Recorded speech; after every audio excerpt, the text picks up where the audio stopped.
L'éducation financière, j'ai envie de dire, c'est quelque chose que nos enfants n'apprennent pas à l'école déjà. Donc c'est quelque chose qu'on apprend en vivant et en observant son entourage.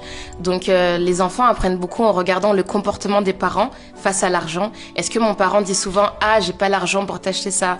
Est-ce que le parent se plaint souvent lorsqu'il a un rendez-vous bancaire ou reçoit une facture? Et c'est toutes ces réactions que nous, en tant qu'adultes, on peut avoir de manière innocente, qui sont du coup finalement ancrées dans la conception financière de l'enfant. Donc l'enfant va développer finalement sa propre conception par les réactions de ses parents, par le comportement du coup de son entourage, par aussi les choses qu'il va voir à l'école. Moi, par exemple, je me suis entre guillemets rendu compte que j'étais dans une certaine situation financière quand en primaire j'ai commencé à être invitée aux anniversaires et j'ai vu d'autres types de cadres.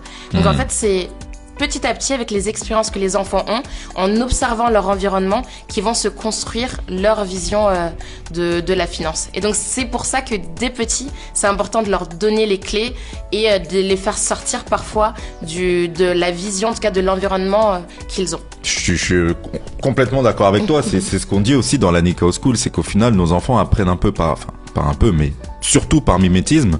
Et t'as beaucoup d'adultes qui nous demandent ouais, quand est-ce que vous sortez une Nikao School pour les enfants et tout, mais on dit mais cherchez pas, le meilleur moyen de former vos enfants, c'est d'abord de vous former vous-même en tant qu'adulte